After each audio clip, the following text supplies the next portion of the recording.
سامعین، دنیا میں وہ قومیں کامیاب ہوتی ہیں جو اپنے لیڈرز کو یاد رکھتی ہیں۔ ABS پشاور کا واقعہ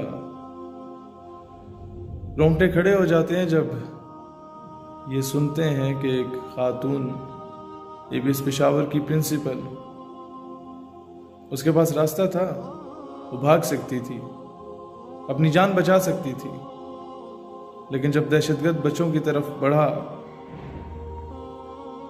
اور انہیں شہید کرنے لگا تو ABS پشاور کی پرنسپل سامنے آ گئی اور پھر انہی بچوں کے سامنے اس پرنسپل کو زندہ جلایا گیا، انہیں آگ لگائی گئی۔ افسوس یہ نہیں کہ انہیں آگ لگائی گئی، افسوس یہ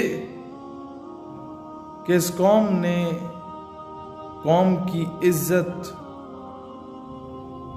قوم کی عظمت کو فرنگی منڈی میں نیلام کرنے والوں کو نوبل پرائز ملنے پر شاباشی دی۔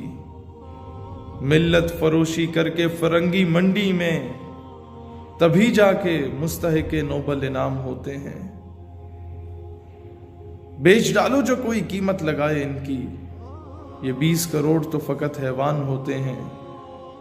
رات جن کی شراب و کباب میں گزرتی ہے، وہ صبح صادق ہمارے حکمران ہوتے ہیں۔ دوستان ذی وقار، اگر سمجھا جائے تو قوم کی بیٹی ملالہ نہیں، قوم کی بیٹی ڈاکٹر عافیہ صدیقی ہے۔ غیرت ہوتی تو یہ کہنے پہ مجبور ہو چکی ہوتی ہے، قوم کی بیٹی ملالہ نہیں، قوم کی بیٹی ABS پشاور کی وہ پرنسپل ہے جس نے بچوں کو بچاتے ہوئے خود کو آگ میں دھکیل دیا تھا۔ تمہیں وطن کی ہوائیں، تمہیں وطن کی فضائیں، اس چمن کی بہاریں سلام کہتی ہیں۔ تم قوم کی بیٹی بھی ہو، تم قوم کی ماں بھی ہو۔ اللہ تعالیٰ اس پٹھان ماں کو سلامت رکھے کہ جب GHQ میں 6 ستمبر کی تقریب تھی تو اس کو بلایا گیا کہ تمہارا بیٹا شہید ہوا، تمہارے کیا تاثرات ہیں۔ میں سوچ رہا تھا وہ آئے گی اور کہے گی کہ عیدیں کیسی گزرتی ہیں،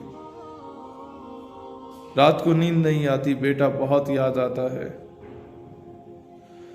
لیکن آفرین ہے اس پٹھان ماں پہ، وہ آتی ہے اور کہتی ہے وطن اچھا رے خپمش ہے، اے وطن پریشان نہ ہو۔ پٹھان مائیں زندہ ہیں جو اپنے بچوں کو تجھ پہ قربان کرنے کے لیے تیار ہیں، لیکن آفرین ہے، حیرت ہے ایسے لوگوں پہ جنہیں وہ پٹھان ماں یاد نہیں، جنہیں وہ ABS پشاور کی پرنسپل یاد نہیں، جنہیں ڈاکٹر عافیہ صدیقی یاد نہیں۔ یاد ہے تو ملالہ یاد ہے۔ آفرین ہے اس قوم پہ، آفرین ہے۔